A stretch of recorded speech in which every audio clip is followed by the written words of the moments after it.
watching KWQC TV, the news leader, making a difference in the Quad Cities.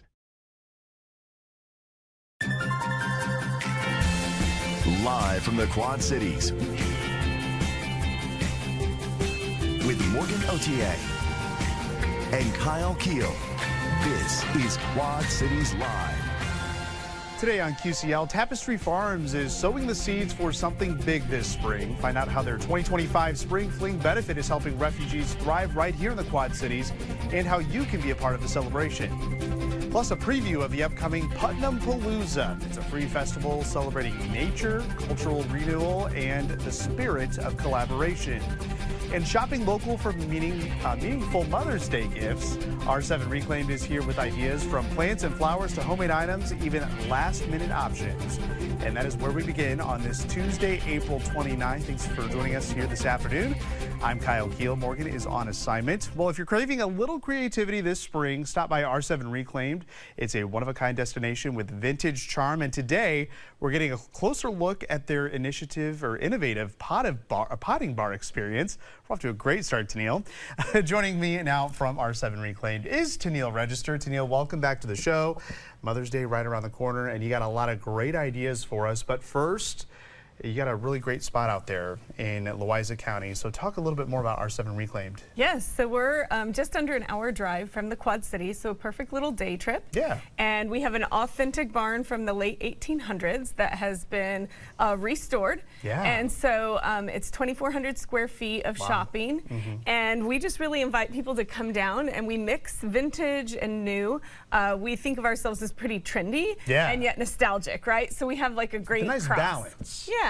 Yeah, so where did you come up with the idea, this concept of the potting bar? I think this is a very interesting, especially with Mother's Day coming up here in a few weeks. So it started when the succulent trend was really hot a few years ago. I feel like it still is. It still is, Yeah. and people wanted to know, like, I hear people say, I kill succulents, I have a black thumb. And so I wanted to give them a hands-on experience where they could feel confident to create it. Because if you go to the store and you buy all of the stuff and you go home and it flops, you feel like you wasted time and money. And so, you know, you don't need a whole bag of soil if you're just doing one planter. And so we kind of give you all of the materials and our expertise to pot up your own unique creation and kind of gain some skills and confidence as you go. And we're looking at some of the photos here of people putting together their own pots here. And I feel like this is part of an experience. It kind of, you know, it's different from shopping for your own, but making your own makes it even better. And all ages love it. You can see that kids love it, grandmas love it. It's something you can do together as a family. Yeah, most definitely perfect here for Mother's Day, maybe for multiple generations. So you brought some examples of some of the interesting pots. It's not your typical pot that you would see like in a store, you know, those tan ones, you know what I'm talking about, the ones that you would just paint, but you got very unique options that people can choose from. So you can bring your own container, or we have unique ones, and you know, we have everything from, you know, kind of more plain and contemporary to like you know, rustic. Rustic, that's what I was that you're gonna too, find. And so this one's a little more rustic with like the birds on it and is found. And then we just get more and more creative, like Grandpa's old lunch pail. And so if you need to sneak yours out of Grandma's attic or find a look-alike in the store, is really cool, this is just a really fun way to sort of repurpose. Get that. Drill bits. Yeah. That's awesome. So what's the uniqueness of kind of repurposing these instead of just getting a traditional pot from the store? I mean, for one, you have less waste. There's that, right? But also, I think there was a time when special items were on display in our homes, and we're kind of moving away from that. Yeah.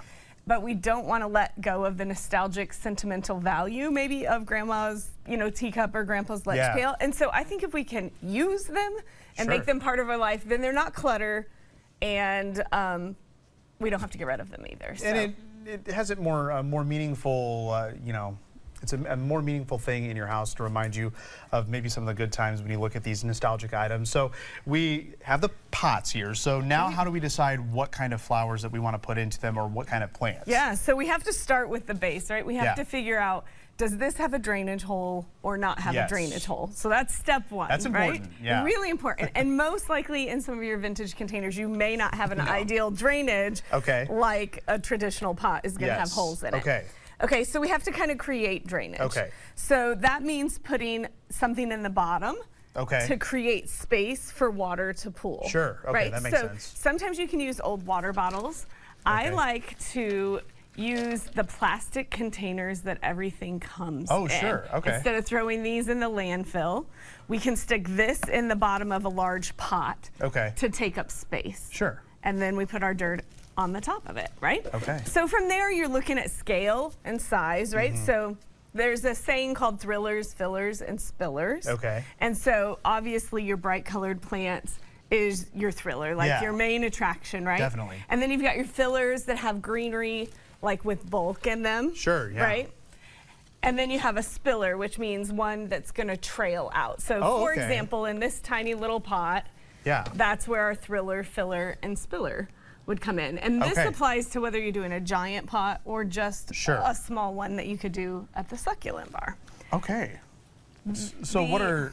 Go ahead. Yeah. Yeah. So some other options is to kind of look at, like, is it going to be indoors or outdoors or on a covered patio? So like this is kind of fine glass that you would Mm-hmm. Yeah. normally not think to use as a pot. But as long as you get a good gravel base in there, Okay. and it's going to be kept covered on the patio, then you can go ahead and do it because it's not going to have a lot of room for water. Sure. Okay. So when we're looking at it, we have to create a base, and then we have to decide how much water can this one take on, and then that's going to guide us toward which types of containers So to kind use. of a science. So if you're like me and I don't know a lot about plants and how much water something needs, what's a good starter for someone who's maybe just beginning? Yeah, so I think the first step is to come to the potting bar because I'm going to teach that to you. She's the expert here. Yeah, and then I think it's to look for plants that are really hardy. Yeah. And so like your greeneries are going to be much more hardy than Sure. your flowering Yeah. plants. And then also for your very first one, if you're not having somebody guide you, go for something a little bit more traditional that has drainage while you're learning how to pot things up. Yeah. All right. So All right. so once we figure out the drainage situation, then we just throw the dirt in and Yeah. create your masterpiece, right? Yeah. Yep, you're gonna look for sun or shade. Okay. Right, and think through your home and where Yeah. this is gonna sit on the porch. So if you're really brand new to this, before you go out shopping for your plants, Mm-hmm. take a look at your porch. Is it morning sun or afternoon sun? Those kinds of things, and Sure. pay attention to that. Like shade can make a big difference as well. So maybe if you have a little more shade, you can maybe trend more toward Yes. the plants that don't need as much of that sunlight. So after they're potted, we need to make sure that we're properly taking care of them. Yes, and so part of that is getting a really nice, rich potting soil in there. Sure. And then when you're potting them, we want it to be full enough. We're going Okay. to go ahead and plant this one up. All right. We want it to be full enough to have the wow factor, right? If we wait all summer here in Iowa for it to grow, Yeah. it's going to be over Yes, before we know right. it, right? And leaving some space between the plants for the roots to soak up the moisture so you're not watering it 3 times Sure. a day. Yeah. But also getting kind of that crowded. So when I place mine in, you can see I just tuck them in like that. Yeah. And then I start to fill in with the dirt around it. So I filled my dirt in okay. first, place, and then start to scoop your dirt in around. And all of this is part shade and part sun here. Okay. And so it's going to be a pretty happy camper as long as it's not just like being blazed by the sun all day long. Sure. So we can come and visit your potting barn. So how? What are your hours? So we are open the next couple of weekends, Fridays 10 to 2 and Okay. Saturdays 9 to 3. We're an experience, so we're not open all Yeah, week long. sure, okay. But come on down to Grandview and check out the cool things we have going on. All right, so obviously we've got Mother's Day coming up, and you know what, Tennille, we've just kind of scratched the surface with you. So we're gonna have Tennille back a little bit later in the show, and we'll talk more about Mother's Day and some of the unique gifts that you can find at R7 Reclaimed, maybe something that you won't find in a big box store. So Okay. we're looking forward to talking to you here in a few minutes. But up next on QCL, we're shining the spotlight on Tapestry Farms. It's a nonprofit helping refugees find new opportunities in the Quad Cities. We'll have more on the organization's upcoming spring benefit after the break. You're watching Quad Cities Live.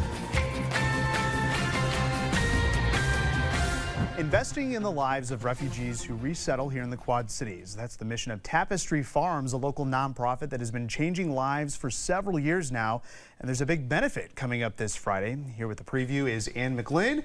She is the founder and executive director of Tapestry Farms. Ann, welcome back to the show. Thanks for having me. Obviously, such an important organization here in the Quad Cities community for people who are coming to our community. So we're, of course, talking about the 2025 Spring Fling. It's happening this Friday, so we're going to get much more into that in just a few minutes. But for those who might not be familiar, talk a little bit more about Tapestry Farms and why you created this, what, going on 8 years? Yeah, we'll turn 8 years old in June. Congratulations. Thank you very much.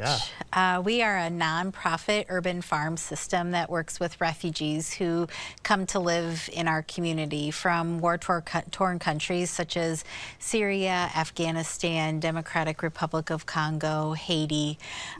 So we've worked with about 130 families over our 8 years. And we have about a dozen farm plots or sites throughout the Quad Cities.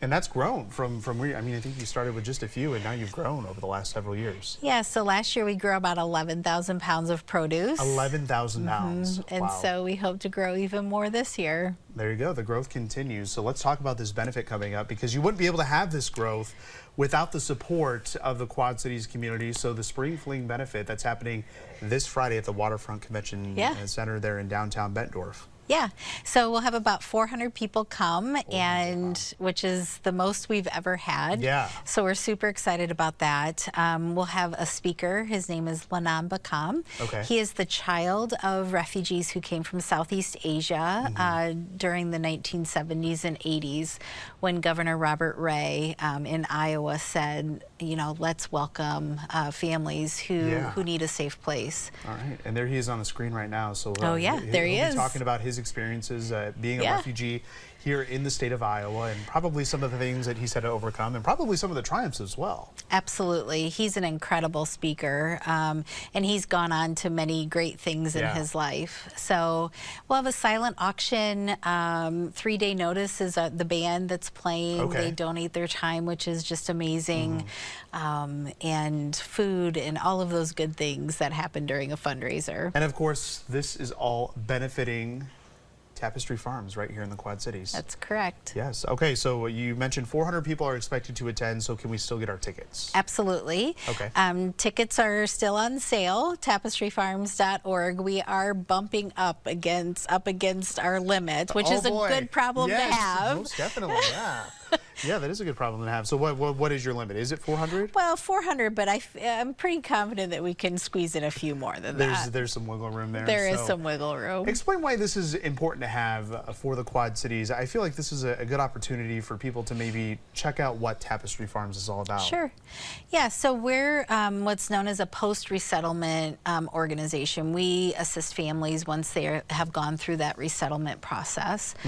We offer what's known as a long welcome. So we work with families in the areas of housing and education, transportation, meeting basic needs for as long as they would like us to or that they need. Sure, and what's the reaction from those who you've helped been like to have this resource right here in the Quad Cities? Yeah, you know, it's pretty wonderful to see, especially over time, when a family meets their goals or exceeds their goals. I'll be talking about a young woman on Friday night. Her family inspired Tapestry Farms, and I'll be talking a little bit about her, and she'll be going to college in the fall. Oh, that's excellent. So yeah, we're looking forward to that story, and I'm sure that there's many more stories like that that could be told at the benefit. But you know, I think it's such a great organization that you have, and I think the whole Quad Cities needs to know about it. You know, we've done some stories here recently on the excellent work and you know, the grant money that you're getting, because you got to have funding to help these families. That's absolutely true. Yeah, both with our social services and our farm with growing food. We do hire refugees as part of that work in a job training program. So that also is one of our greatest joys. All right, so we're talking June 2017. You had this idea. Can't wait to hear that story. But did you think that it was going to grow as quickly as it did? No. No? the thought that we have 13 staff members and this gorgeous new office space that is just incredible at Trinity Episcopal Cathedral. You know, our mission has always stayed the same, but the growth that we've had is just unthinkable. Yeah, and I think that's great. You start with a mission, and it can only get bigger and better from there. And of course, this is the biggest fundraiser for you guys through the year, so you want to mark your calendars and get your tickets now for the 2025 Spring Fling. It's, of course, benefiting Tapestry Farms. It's this Friday, May 2nd from 6 to 9 p.m. at the Waterfront Convention Center in downtown Bettendorf. If you want to purchase tickets to the event, or you can't make it to the event but you want to donate to Tapestry Farms, you can head to the website, tapestryfarms.org. And as always, thank you so much for joining us, and have fun here this Friday.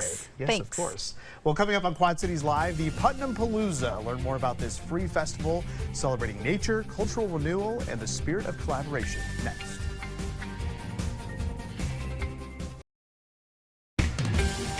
You're watching Quad Cities Live.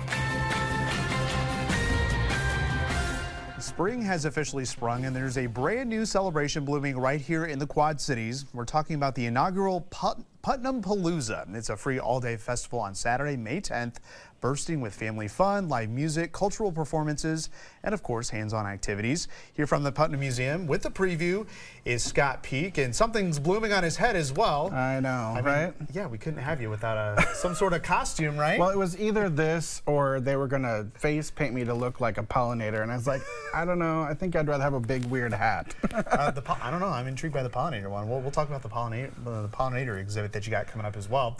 But let's talk about the first ever Putnam Palooza. This sounds like a great idea, and you're going big for the first one. Yeah, no, we wanted to have an event in the springtime that was kind of a big free party event.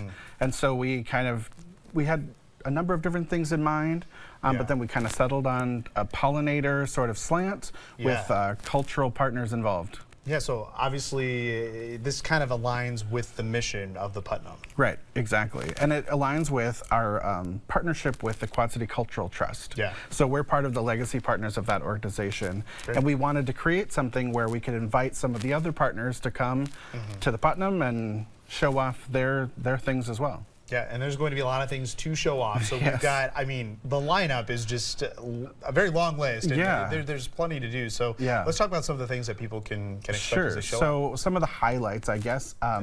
Quad City Ballet Folklorico is going to be performing at 2 o'clock. But also we'll have Ballet Quad Cities doing a little Dance Me a Story presentation. We'll have Midwest Writing Club writing poetry on the spot for you. We'll have the Steam on Wheels van. We'll have the Quad City Botanical Center van.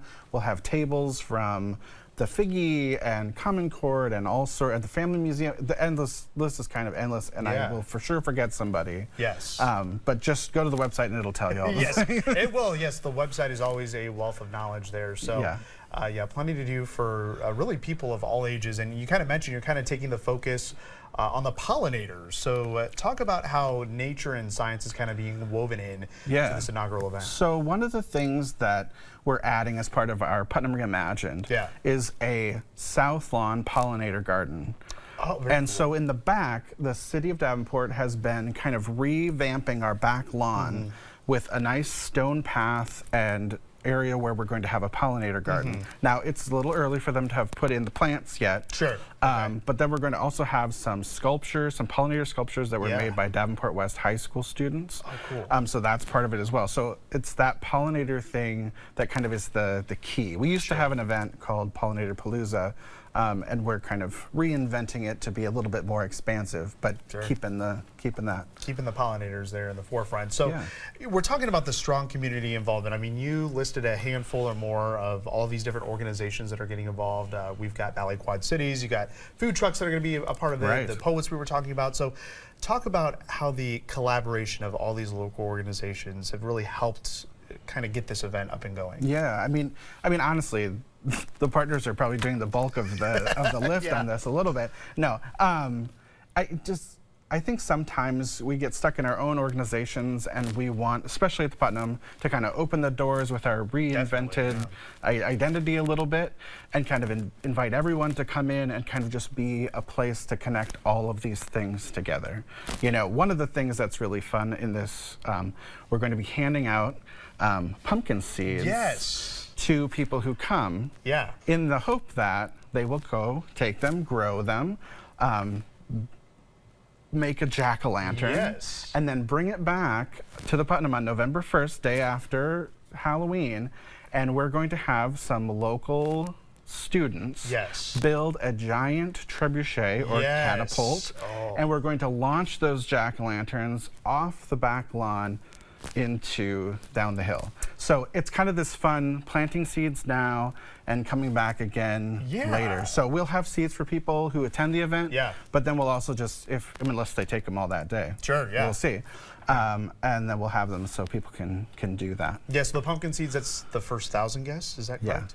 All right, so first 1,000 guests, we'll get the pumpkin seed. I mean, if you've never launched a pumpkin from a trebuchet rather, it's a lot of fun. Yeah. It is a lot of fun. So that we start in the spring and we're just going all summer long. Yeah, so after all of the family-friendly events that we have going on, again, this is for kids of all ages, but we've got Putnam Palooza After Dark as well. So this is more geared toward the adults. So I should take the hat off for that part. There you go. I should take that off then for that. This is a little bit more serious. Yes, of course. So yes, let's talk about After Dark. So we'll have 3 local bands playing. We'll have Liv Caro at 6, and the Sub-Atlantic at 7, and Crash at 8. So we'll have them play kind of 45-minute sets. You can get some drinks. We'll have La Flama outside and Flavor Train outside, so you can grab some food throughout in our grand lobby. So yeah, it should be a fun night. Some beer and lemonade and popcorn, you know, all that stuff. Yeah, all day family fun leading into the night as well. So you kind of mentioned this earlier about Putnam Reimagined. So this kind of all goes into this recent upgrade that you guys have received. Yeah, we're still in process. It's not all done yet, but it's getting close. The grand kind of reopening of all of the things, including the vault, will be in July. But this is a perfect way to come see the progress of where we're at, celebrate spring, and another reason to come back. Yeah, and of course a lot of Star Wars fans, they're going to be celebrating soon as well because as we know, May the 4th is coming up. And of course you've got the giant screen there at the Putnam Museum. So talk about the viewings of all the episodes of Star Wars coming up so in May. episodes 1 through 6, we thought this year, rather than jamming it all into one weekend, which is what we did last year, now it's every Thursday night for the next 6 weeks. We will have one of the episodes shown in the giant screen theater. So you can pick your favorite or come every week and see all of them. But yeah, it's, you know, giant opportunity to see them in a completely different way. So yeah, most definitely. And I think the true Star Wars fans, I mean, you can't see those episodes, you know, too many times, right? No, exactly. Yeah, exactly. So yeah, that's happening starting May 1st. May 1st, and then every subsequent Thursday, every movie starts at 7. Again, it's part of our open late Thursdays, open till 8. So you can come do the museum, go to the movie, whatever you want to do. Perfect. Yeah, if you haven't checked out the Putnam in a while, that might be a good opportunity to do it. So the Putnam Palooza that we were talking about, it's Saturday, May 10th with family-friendly activities all day long. And then, of course, we've got Putnam Palooza After Dark, which starts at 5 p.m. If you want to learn more about this event, as Scott mentioned, the Putnam.org website has a list of all the events happening. The list is almost endless. You can visit Putnam.org. As always, Scott, thank you for joining us. And real quick, free event? Most of the event is free, Museum admission we use as normal charge, but almost all these special events we were talking about are free of charge. Great. Good to know. All right. As always, Scott, pleasure. Thanks for joining us. Well, coming up in our second half hour, we are showcasing Suburban Construction. We'll take you on location as the business celebrates 40 years of windows, siding, and doors in the Quad Cities community. And later, unique local gifts for Mother's Day. R7 Reclaimed is back with some heartfelt ideas that you won't find in a big box store. And what a change from yesterday. Temperatures a good 20 degrees cooler than they were yesterday at this same time. A lot less humidity and a few more clouds hanging around. But we are in for some changes. I'll be back with a full look at your First Alert forecast. Accurate and reliable. This is your First Alert forecast with weather specialist Teresa Bryant. And for today, it was not a bad day across the region. We were looking at breezy and cooler conditions, not quite in the 80s. Instead, temperatures reached into the 60s for this afternoon. Next up, off and on rain chances through Wednesday, Thursday, and Friday. Let's take a look at what's happening right now in the Quad Cities area. And we've got a few of those clouds still hanging on with a reading of 64 degrees. Temperatures still pretty nice out there with readings in the 60s and winds moving out of the north and northwest at about 10 to 15 miles per hour. Some higher gusts being reported as well, up to 25 mile per hour wind gusts, but those winds expected to diminish quickly during the latter part of this afternoon and into this evening. Right now, still seeing some of those clouds hanging on, especially east of the river, but already seeing some clearing taking place to the west, and that's expected to continue across our region through this evening. Now, we may see a few passing clouds, especially across the southern portions of our viewing area during the overnight, and then clouds will be on the increase tomorrow morning ahead of our next system, bringing some rain showers into the region and possibly even a thunderstorm or two. We'll see that continue through the overnight hours and again into Thursday as well. Now, we are looking at the possibility of some moderate to heavy rain, mainly on Thursday, but lighter precipitation expected to move in on Friday, and after that, looking for drier weather conditions as we head into the weekend. Some milder temperatures too. For tonight, we'll see lows dropping down to 45 degrees under partly cloudy skies. Temperatures reaching into the 60s again for tomorrow afternoon. 62 in Stockton, temperature of 63 degrees in Tipton, 64 in Morrison, readings near 67 degrees in Galesburg and also Aledo, 68 in Oquawka, and the Quad Cities looking for a reading of 64 degrees, mostly cloudy skies with some scattered showers and possibly a thunderstorm or two. Your 7-day outlook calling for readings to remain in the 60s with those rain chances through Thursday into Friday. But look at this weekend forecast. Glorious weather expected under mostly sunny skies. We'll see highs in the 70s and readings actually reaching to near the 80-degree mark by Monday. So things looking pretty good as we head into the weekend. If you have any plans, go do it. If you don't have any plans, make some plans because it looks like it's going to be a really nice period. Yeah, get outside, and luckily no severe weather in the forecast. No, it doesn't look like we've got anything severe headed our way over the next several days. So yeah, some badly needed rain, and that'll help green things up. Yeah, we'll look forward. Yeah, we'll look forward to the rain and no cap, right? No cap.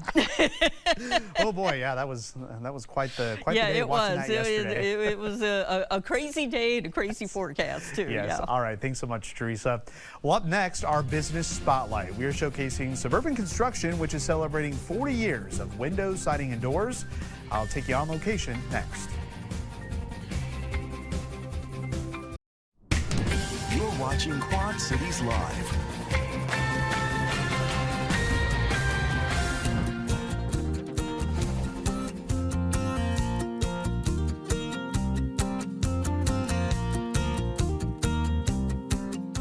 '25 marks a big year for Suburban Construction. 40 years of serving the Quad Cities community and beyond with new windows, siding, and doors. And we're looking forward to the next 40 years. At least Darren Wilson is. He is a vice president of Suburban Construction and has invited us down to the showroom. Darren, thanks for having us today. Oh, we love having you here. Yeah, I mean, 40 years. That's a big milestone for Suburban Construction. How did this all get started here in the Quad Cities? Well, it started with a guy by the name of Brian Gerskis. He was working for a wholesale supply distribution center here in the Quad Cities.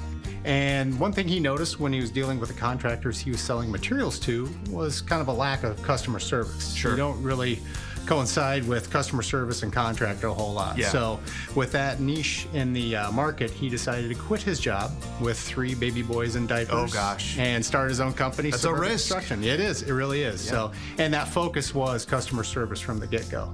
And I mean, it sounds like that risk paid off, and he's still president of the company today. Well, his son is. His son is? Yeah. So that was Brian Gerskis Sr. Brian Gerskis Jr., JR as we call him.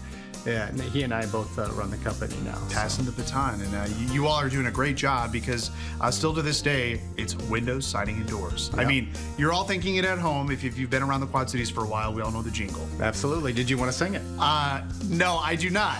But maybe we can play it. I don't know. Windows, siding, and doors, suburban construction. That's all right. it. We got that out of the way. Go back now to that your high school days. Now that I've embarrassed myself. Yeah, I mean, talk about how that jingle got started. Well, it was written by a guy by the name of Phil Hartley. And Brian Gerskis Sr. went to Phil and kind of gave him a shot for a marketing song. And he came up with the jingle and played it for Brian, and he loved it. I mean, we put what we do in the jingle, and now when anybody thinks of windows, siding, doors, our phone rings. We're sitting here talking in your showroom on Harrison Street in Davenport. So this really provides a benefit to the customer because instead of looking at a brochure or a pamphlet, they can actually see the siding and the windows and the doors actually installed and can get up close and personal with these items. You can go out to somebody's house and show them a brochure, show them pictures, but the practicality of making that kind of a financial decision, it's not the best doing it from a kitchen table looking at a pamphlet. So we invite people to come in. We're very proud of our showroom. One of the successes that we have is we put everything back into the company so that we're here again for 40 years and another 40 years. So people come in and they look around here, they see how windows installed, what it's going to actually look like in their house. They're not looking at a little chip of siding to see the color. They can see it on the wall in full view. Again, it makes their decision a lot easier as well. Over 40 years, I'm sure that the business itself has seen different trends come and go. How do you keep up with all that? We try to stay ahead of the curve. So we try to see what's going to be coming down the pipeline from different manufacturers, be the first ones to offer it, and be the first ones to install it here in the Quad Cities. Because people see an awesome door, or they see siding or a different color, they say, oh, I want that. Yeah. So we want to make sure that we have it here for them, and just being able to keep up with that curve is very key. What's the process like on deciding what to get for your home? It can be a little confusing at first, but that's why we try to help you out. Give us a call. We'll come out. We'll tell you, no, that window's fine. Doesn't need to be replaced. Or, yeah, you probably should. Or we can do different design aspects. For siding, we have a program that we do a 3D scan of the house. Oh, sure. And we can show you what the siding's going to look like installed so that you're not kind of guessing at what it's going to look like. And customers really love that aspect as well. How have these products evolved through the years? Obviously, you know, we mentioned the trends and stuff, but the quality of the product, how's that changed? So, well, trends and quality kind of go together. So it came out where the big thing was aluminum siding. Yeah. But nobody does aluminum siding anymore. In fact, we have, I think, 3 shades of beige and a white that you can do in aluminum. The next big thing was then vinyl, but it wasn't that great when it first came out. That's evolved now. It's gotten thicker, it's more durable, there's more resistance to the sun. So everything kind of changes. Doors, they used to be steel doors, now they're fiberglass, and they're wood grain fiberglass that can be stained, and decorative glass. We've tried to offer all those different things to our customers so that they actually have a choice and they can, you know, get their needs met through anything that we have here. You all pride yourself on customer service. You really pride yourself on having that connection with your customers. Yeah, absolutely. You got to take care of the customer because they're the ones taking care of you. We really pride ourselves on that. We want to help people, and we want to help the community also, and that's really huge to us. So we want to make sure the Quad Cities is thriving, because if they're thriving, we're going to thrive as well. We also want to give them great products. And when Brian started the company, he knew that people were willing to pay a little more to get something that's going to last them forever. And that was the main goal. He always called it the Cadillac for the Chevy price. The service after the sale is so important as well. We don't want to just abandon homeowners and then go on our merry way. Yeah. So if they call us, we take care of them. 10 years, 20 years, 40 years from the first install. So if people are still in their houses and they need help from us, they are happy to call us, and we're happy to help. You also immerse yourself in the community. You're not just a business. You're not just here making money. You want to be part of the community. Yeah, absolutely, and we are part of the community. So the community takes care of us. We want to give back to them and take care of them any chance we get. So we do a lot of work with the Boy Scouts here locally, Knights of Columbus, through church. We do a lot of work with some AAU teams for basketball Yeah. and local sports teams here in the Quad Cities. All right, and you've been very much involved with our radio partners up the street from us on Brady Street. Dwyer and Michaels, 97X. Yep, they are a couple of characters. We actually did what we call a celebrity Pinewood Derby. So through scouting, they do the Pinewood Derby where each troop or pack will race each other. So we did a celebrity version of that. So we got local celebrities from the Quad Cities to have a car and then race each other, and it got pretty heated. And we also had Matt Campbell from Iowa State, coach for Iowa State, and Kirk Ferentz. They would race each other as well. Oh, wow. So we had a traveling names. trophy and everything. Yeah, so it was a lot of fun. You know, talking about being involved in the community, over the years you've been involved in really all of our local sports teams as well. Yeah, from the Mallards to the Storm now. Yeah, the Mallards. Quad City Steam Wheelers, who have been resurrected the past few years. So love it. they're a lot of fun to go out and see.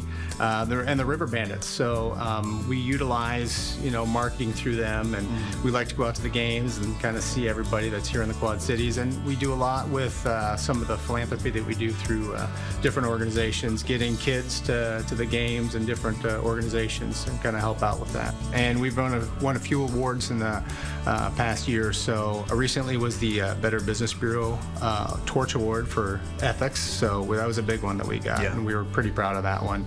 And then locals love us. They have us in their spread every year, and we get awards for that. So the Quad Cities is voting us best in a lot of categories, and we truly appreciate that.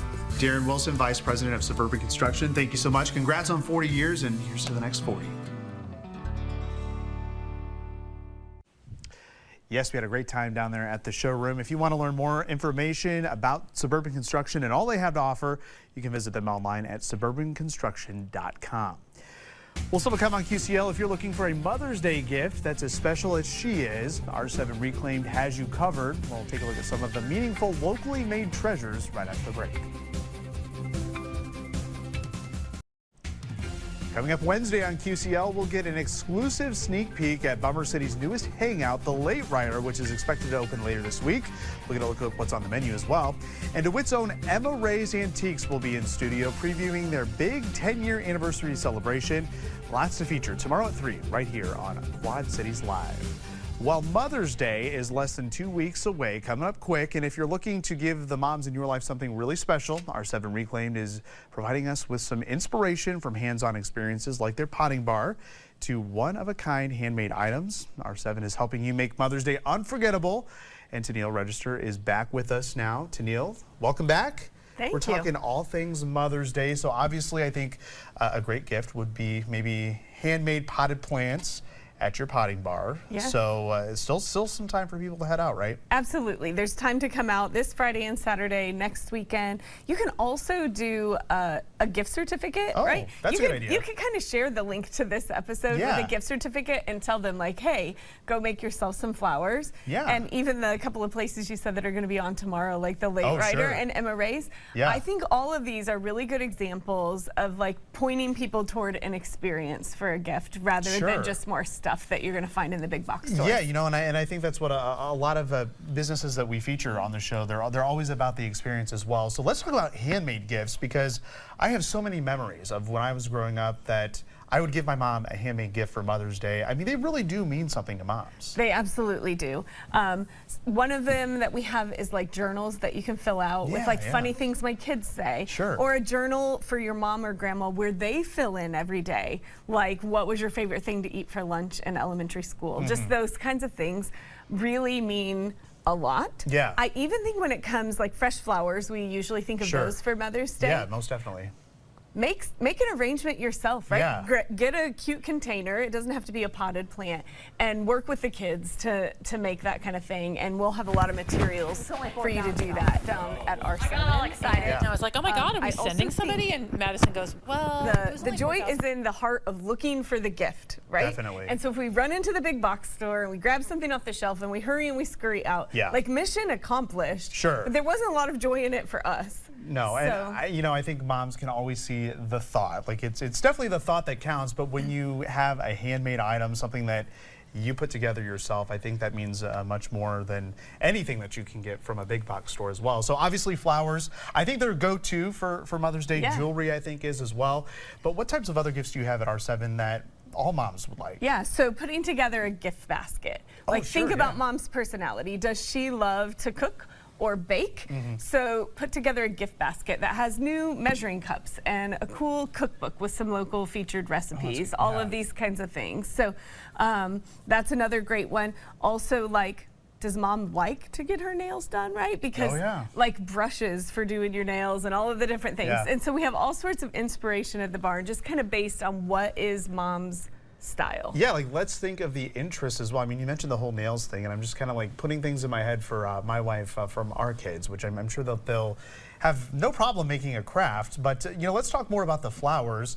Maybe people can't make it out to R7 Reclaim for the potting bar, so they want to put something together at home. So what kind of tips would you share with, I guess, fathers who are working with their kids for the Mother's Day present on creating their own pots over the next couple of weeks? Right, so I think the most fun way to do it is buy the plants, buy the pot, buy the stuff to do it, and then on Mother's Day, do that stuff with mom. Okay. Right, then mom can put the planter the way she wants, and it's a memory to make together. Sure. And then also remember, like, if you have kids at home, rest. Mom wants rest, right? Like a pillow, a blanket, and a book, please. Yes, most definitely. Yes, we have to think of what mom wants. Breakfast in bed would be a good idea as well. So, you know, speaking of plants, we always say that Mother's Day, that's the time where we can finally not worry about the frost and actually put the plants into the ground. Yeah, and I've checked the forecast and we look good. Usually Mother's Day is kind of the rule of thumb here in our part of the country, but it looks good from here on out. Yeah, so let's talk about last minute shoppers. So what options do you have available for them? And we just gotta get it real quick. Yeah, go to r7reclaim.com. There you go. Grab the gift card. The gift card. Send them a link. You can't ever go wrong with a gift card. You can't go wrong with that. And you know, we'd be remiss if we didn't mention all the other things going on at R7 Reclaim, because you have an Airbnb. That would be maybe a nice little getaway for mom. Yeah, absolutely. If you did our Airbnb, and we have a new coffee shop next door in the old feed store, and then a gift certificate to shop the barn. Maybe she could get away with her sister or her friends or something. We have a huge event coming up in June called Farm Life Festival. Oh, yeah. And so she could make a weekend of that time as well. Yeah, and so how's the coffee shop been going? So we have been open, I think, just like 10 days. I was going to say, it was very recent. Yeah, so far so good. And we just started serving lunch this week as well. So. All right. Well, I think R7 Reclaimed will be back here very soon to talk about everything that's going on there. But R7 Reclaimed is located at 337 Cemetery Lane there in Grandview, Iowa. If you want to learn more about the business and the hours, you can visit r7reclaimed.com. That's where you can get those gift certificates as well. And of course, you can follow along with R7 Reclaimed on Facebook. Tennille, as always, we appreciate you joining us, and I'm sure we'll see you very soon. Thanks for having us. Yes, thanks for coming along. All right, and thank you for watching. Your local news at 4 with Sharon DeReek is coming up next. Have a great evening.